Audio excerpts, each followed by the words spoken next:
No, Bob says that there's an automatic ground air missile that nobody has the power to stop. That if you fly over S4, it goes immediately. The S4 installation is built into the mountain, and the 9 hangar doors are angled at about 60 degrees.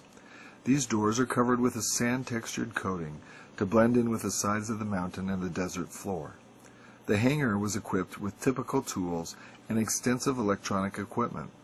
It also had a machine with an X-ray emblem on it and an overhead crane rated at 20,000 pounds. Equipment in this hangar was marked with a black number 41 with a white circle around it, asserts Lazar. It was outside of this hangar that I saw the sport model tested.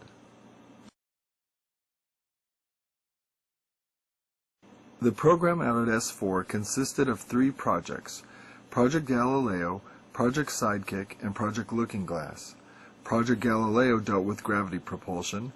Project Sidekick dealt with a beam weapon that had a neutron source and was focused by a gravity lens.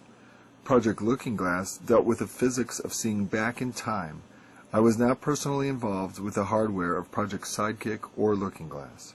Regarding Project Looking Glass that Lazar was briefed on, what was Lazar's understanding about time and time compartmentalization? This is Project Looking Glass. All he told us was that the paradox of if you go back in time and kill your father, will you still be here? He said, yes, you will still be here because time is compartmentalized. As part of my indoctrination into the program at S4, I would randomly be taken into a small room which contained a table, a chair, and 120 or so briefings in blue folders. I'd be left there to read for varying amounts of time, usually about half an hour. Describe some of the information Lazar got from the blue folder briefing documents. He said just mostly talked about the nasty things we did around the world, and I said, like what? And he said, oh, you know, like starting wars. And these briefings contained a wide spectrum of information, mostly relating to aliens and alien technology.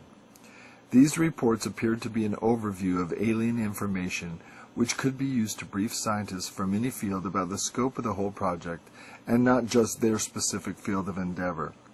The overview of Project Galileo was accurate. I read the overview and later witnessed evidence which proved it to be accurate. He also got to see a holographic book of some kind where it was comparing civilizations, Earth civilization and the Reticulan civilization. And when he looked at the book, he would see Earth history, and when he flipped it over, he would see Reticulan history. Yeah, actually what it was is on one side of the book, you had a book like this, and this would be our civilization. He'd look through it like that, and the pictures were 3-dimensional, and that he could move it like that, and he could see inside, back, forward, outside, like that. And then if you turn the book over like this, then the same thing with the reticulans. Interesting that the book you're holding is Alice in Wonderland. I got this because the new secret base up in Nevada uses a lot of Alice in Wonderland terms. So I got the book to read all the terms that they use. I know you probably can't say who, but how did that information arrive to you that they were using Alice in Wonderland terms for the new base? Because either Bob or one of the people that worked up there said that when you went in the door of S4, there was a rabbit with a stopwatch up there. Somebody put a rabbit with a stopwatch up there. There's a new base being created in Nevada that's moving away. Are you saying there's one that's going to move the strategic operations that go on at Groom Lake and S4 away from that location to another facility?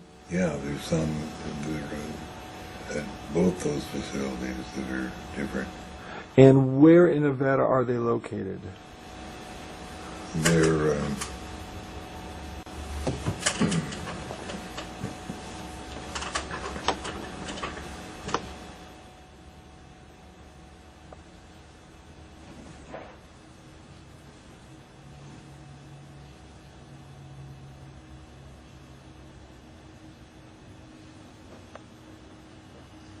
oh, here it is. Right.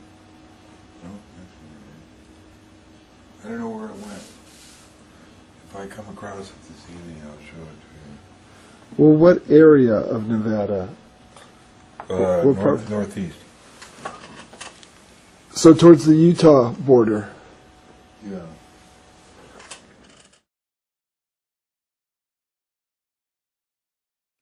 My job in this program was to be part of a back engineering team. Back engineering is the act of taking a finished product and tearing it apart to find out what makes it tick. The goal in this program was to see if the technology of the disk could be duplicated with Earth material.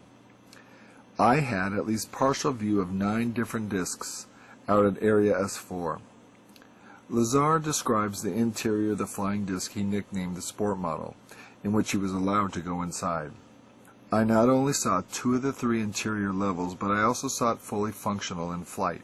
And no, unfortunately, I didn't get to go for a ride in it. This particular disc appeared to be in excellent condition, and because of its sleek appearance, I nicknamed it the Sport Model. The Sport Model is about 16 feet tall and 40 feet in diameter. The exterior skin of the disc is metal, which is the color of unpolished stainless steel. The Sport Model sits on its belly when not energized.